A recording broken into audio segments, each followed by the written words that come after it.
Good morning, students. How are you? Hope you all are fit and fine.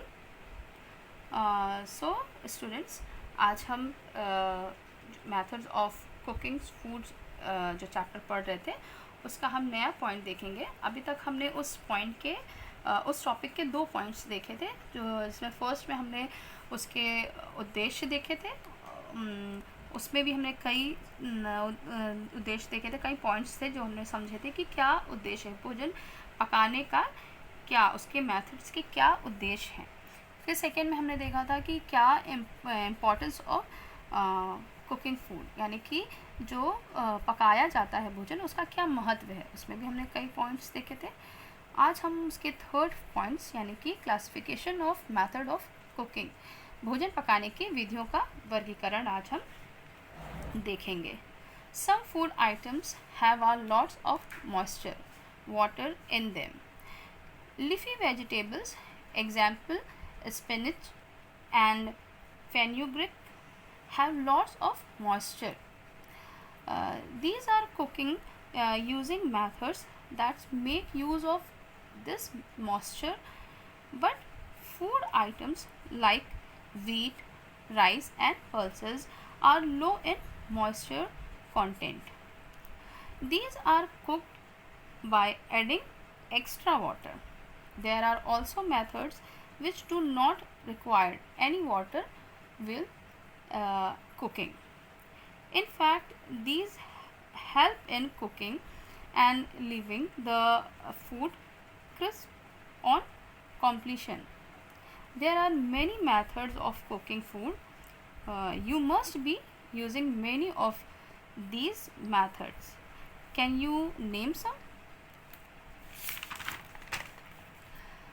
जैसे कि हम जानते हैं कि कुछ ऐसे भी खाद्य पदार्थ यानी कि फूड आइटम्स होते हैं जिसमें कि नमी जो है वो यानी कि पानी जो है वो अधिक होता है. जी हाँ, जैसे कि हमने देखा है पत्तेदार सब्जियाँ जैसे पालक है, मेथी है या किसी भी तरह का जो साग हमने देखा होगा, इनमें क्या होता है, ज़्यादा मात्रा में पानी जो है, नमी जो है वो पाई जाती है. इन्हें कुछ उन विधियों से पकाया जाता है जिनसे इन नमी का उपयोग हो सके. हमने देखा है बच्चों कि जब हमारे घर में कोई भी चीज़ का साग है, पालक है, मेथी है या किसी भी चीज़ का साग या किसी भी हरी पत्तेदार सब्ज़ी की अगर बात की जाए, हमने देखा है उसको कैसे बनाया जाता है. जब हम उसको बनाते हैं तो उसको हम छौंक कर उसको ढक के हट जाते हैं और कुछ समय के बाद जब हम उसको खोल के देखते हैं, कढ़ाई खोलते हैं, तो हम क्या देखते हैं कि उसमें पर्याप्त मात्रा में पानी जो है वो आ जाता है. हम उसमें पानी डालते नहीं हैं मगर उसमें से खुद पानी जो है वो निकलता है. और जब हम कुछ समय में उसको देखते हैं तो वो धीरे धीरे जो उसी पानी में वो जो सब्ज़ी है वो गलती है और पूरी पक के तैयार हो जाती है. और वो पानी क्या होता है, सूखता जाता है और उसी पर्याप्त पानी में ही वो सब्ज़ी जो है वो बन के आपकी तैयार हो जाती है. उसमें आपको एक्स्ट्रा पानी नहीं डालना होता है क्योंकि उसमें पहले से ही नमी यानी कि पानी जो है वो होता है और इतना पानी उसमें होता है कि आप जो है उसमें पानी बिना डाले ही उसको पकाते हैं और उसको क्या देखते हैं आप, उसमें से जितना पानी निकल रहा है वही उसमें उस सब्ज़ी को पकाता है और उसको पूरा बना के तैयार करता है. यानी कि इन्हें ऐसी सब्जियों को इस विधि द्वारा पकाया जाता है कि उनकी ही नमी के प्रयोग से वो सब्ज़ी जो है वो पक जाए या पूरी तरह से बन जाए. ठीक है. इसी तरह से कुछ और भी फूड आइटम्स, भोज्य पदार्थ ऐसे भी होते हैं जिनमें कि बहुत कम मात्रा में या ना के बराबर पानी होता है. जैसे कि हम अगर गेहूं की बात करें, चावल की बात करें, दालों की बात करें, तो उसमें जो है पानी नहीं होता है और इन्हें पकाने के लिए अतिरिक्त पानी की आवश्यकता होती है. मतलब कि ऐसे जो चीज़ें हैं आपने देखा होगा, चावल, दाल और आटा, ये सब जब हम बनाते हैं तो उसमें पर्याप्त पानी की ज़रूरत पड़ती हैगी. हाँ, अभी हम आटे की बात की, गेहूं के आटे की अगर हम बात की करें तो हम उसमें जब हम उसको सानते हैं तो आटा बनाने रोटी बनाने के लिए जब हम आटा सानते हैं तो हमें पर्याप्त पानी की ज़रूरत पड़ती है। हम ये भी नहीं कह सकते कि उसमें बहुत ज़्यादा पानी की ज़रूरत पड़ती है। अगर सपोज़ कीजिए आपके 1 कटोरी आपका आटा है, तो ज़रूरी नहीं है कि आपको 1 बाल्टी भर या 1 टब भर के आपको पानी की ज़रूरत नहीं पड़ेगी। अगर आप कटोरी भर आटा है तो उसी कटोरी भर आप पानी ले सकते हैं या 1 कप में पानी ले सकते हैं और उसको सही तरीके से साना जाता है। अगर आप उसमें ज़्यादा पानी डाल देते हैं तो क्या देखते हैं कि वो आपका आटा जो है वो सही नहीं सनता है या चिपचिपा सा आप महसूस करेंगे और उसको रोटी बनाने में आपको बहुत बहुत प्रॉब्लम होगी। या तो फिर आपको सूखा आटा बहुत ज़्यादा लगाना पड़ेगा तब वो बनेगी, और या तो मतलब उसमें आपको बहुत रोटी बनाने में बहुत दिक्कत होती है। तो इसलिए जब आटा सानते हैं तो उसमें पर्याप्त मात्रा में ही पानी की ज़रूरत होती है।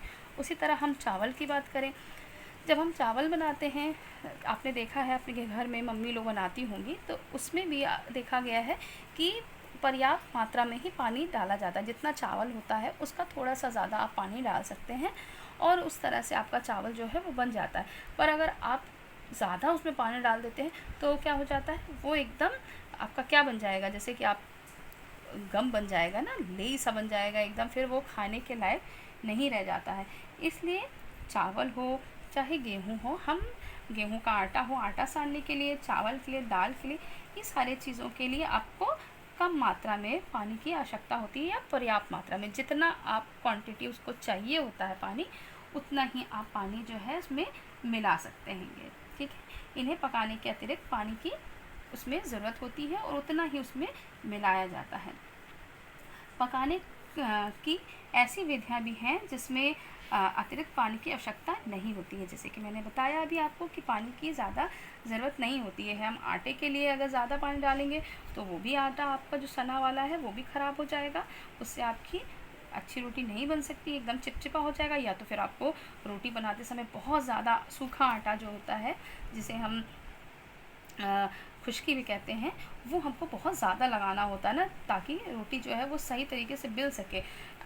चकला बेलन में नहीं तो चिपकने लगता है ना, ज़्यादा अगर आटा देखिए अगर चिपचिपा हो जाएगा तो वो उसमें चिपकने लगता है, और जब चिपकेगा तो फिर आप उसमें अच्छे से रोटी नहीं बन सकती हैगी। तो इसलिए आप एकदम सही मात्रा में पानी उसमें पड़ना चाहिए ताकि आटा जो है वो एकदम सॉफ्ट और एकदम सही तरीके का रहे, ताकि उससे रोटी अच्छे से बन सके। इसी तरह से यद्यपि ये भोजन पकाने में सहायक होते हैं और पकाने के बाद भोजन जो है वो करारे हो जाते हैं। हमने बताया कि रोटी जो है अगर आपने एकदम सही आटा बनाया है, सही आटा साना है, और उसके बाद जब हम उसकी रोटी बनाते हैं तो रोटी कैसी बनती है, पहले तो वो पाउडर सा आटा का, गेहूँ क्या होता है, गेहूँ का जो आटा होता है वो एकदम पाउडर रहता है ना, फिर उसमें पर्याप्त मात्रा में पानी डाल के उसको साना जाता है, फिर भी वो थोड़ा सा मुलायम हो जाता है। और जब उसको पका दिया जाता है विधि द्वारा, मेथड, इसी को कहते हैं मेथड, विधि, यानी कि जब इसको पका दिया जाता है तो वो क्या बन जाती है, वो रोटी जो है एकदम कुरकुरी करारी बढ़िया सी बन जाती है ना, खाने लायक हो जाती है। इस तरह से भोजन पकाने की अलग अलग अनेक विधियाँ होती हैं। ये मैंने इसको आपको पहले भी बताया है कि अलग अलग विधियाँ होती हैं। जैसे कि अब चावल है, चावल को हम केवल पानी डाल के उबालेंगे तो वो सादा चावल बन जाता है ना।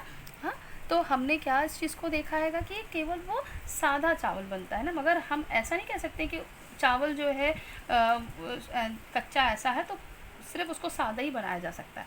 उसको आप अलग अलग विधियों, अलग अलग मेथड द्वारा, आपने चावल के एक अलग अलग वैरायटी खाई होगी। आपने जीरा चावल है, पुलाव वाला देखा होगा, बिरयानी देखा होगा, हाँ, तो चावल की ही अलग अलग वैरायटी है ना, तो आपने चावल को अलग अलग तरीके से हम बनाकर खा सकते हैं। उसी तरह से हमने क्या देखा कि हम रोटी को देखें तो रोटी में भी सिर्फ ये नहीं कि आटा जो है वो केवल रोटी ही को बनाता है, आटे से हम क्या कर सकते हैं, रोटी भी बना सकते हैं, पराठा बना सकते हैं, पूड़ी बना सकते हैं।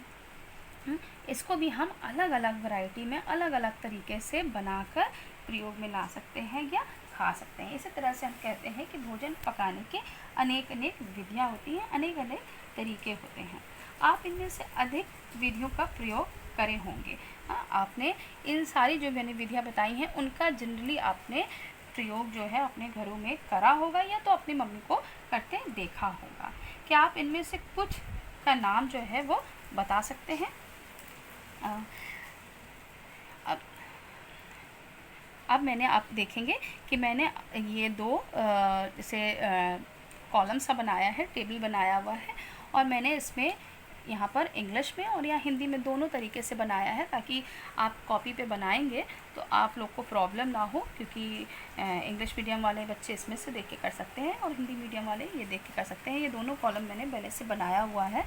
इसमें क्या है, the methods of cooking are classified as given in table, यानी कि क्लासिफिकेशन ऑफ मेथड्स। यहाँ पर मैंने दिया हुआ है कि भोजन पकाने की विधियों को तालिका में वर्गीकृत किया गया है, और ये भोजन जो है पकाने की विधियों का वर्गीकरण है।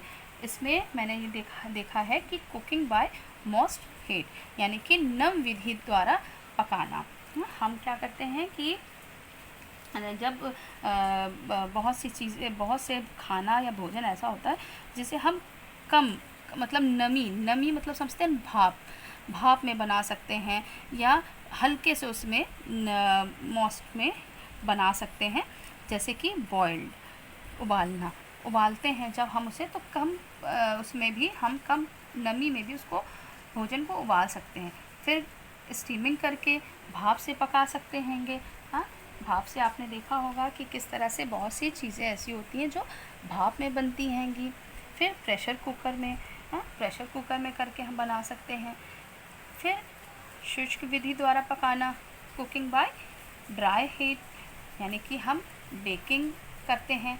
आपने देखा होगा जिनके घरों में या कहीं आपने देखा होगा माइक्रोवेव होगा, या जहाँ पे केक बेकरी होती है, केक बनते हैं कुछ, तो आपने देखा होगा कि किस तरह से केक जो है वो एक सांचे में, एक जो उसका वो होता है, सांचा होता है, उसमें भर दिया जाता है, और उसके बाद उसको बेक करने के लिए अंदर डाल दिया जाता है।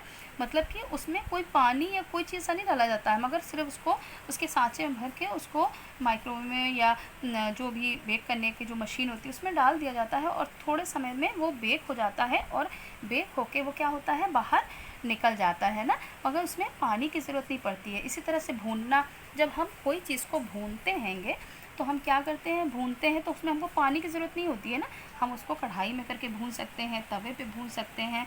तो इस तरह से रोस्ट हम कर सकते हैं, या ऐसे करके हम आग में उसको रोस्ट कर सकते हैं, तो उसमें हमको पानी की ज़रूरत नहीं पड़ती हैगी। तो ये दो तरीके बताए। उसके बाद तीसरा तरीका क्या है, cooking by frying in oil और घी, यानी कि हम तेल में तल सकते हैं, या उसको घी में करके तल सकते हैं, पूरी तरह से तल सकते हैं, या हल्के तरह से उसको तल सकते हैं। यानी कि इसको तेल में तलना, या हल्के आंच में तलना, या हल्के तेल में तलना। इसको हम जैसे पूरी तरह तेल में करना, जब हम डीप फ्राई करते हैं, कोई भी चीज़ को डीप फ्राई हम करते हैं तो उसको बोलते हैं पूरी तरह से तलना।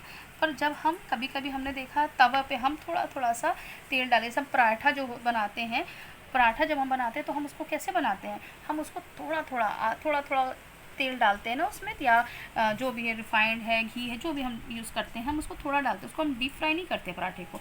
पर जब हम पूरी बनाते हैं तो हम ज़्यादा मात्रा में तेल, घी लेते हैं या रिफाइंड लेते हैं, जिससे वो पूरी जो है वो पूरी ढक जाती है, यानी कि उसको हम पूरा डीप फ्राई करते हैं। तो इस तरह से हमने ये 3 कॉलम बनाए हैं अलग अलग तरीके से, कि नम में कैसे, हल्के नर्म में किस तरह से उसको भोजन को पकाया जाता है, फिर ड्राई में कैसे बनाया जाता है, और तल के या घी में किस तरह से बनाया जाता है। 3 कॉलम है, इसको आप बना लीजिएगा। ये इंग्लिश में मैंने करा है और ये हिंदी में, दोनों तरीके से मैंने दिया है। आप इसको कॉलम बनाकर भी पढ़ सकते हैं, समझ सकते हैं, सीख सकते हैं। ठीक है बच्चों, आज के लिए बस इतना ही। आगे मैं इसका क्या वर्गीकरण और किस तरह से किया जा सकता है, या उसकी किस तरह से उसको हम क्लासिफाई करेंगे, इसको हम और डिटेल में नेक्स्ट अपने वीडियो में इस चीज़ को देखेंगे। तो बच्चों आज के लिए इतना ही। Thank you so much. Good day.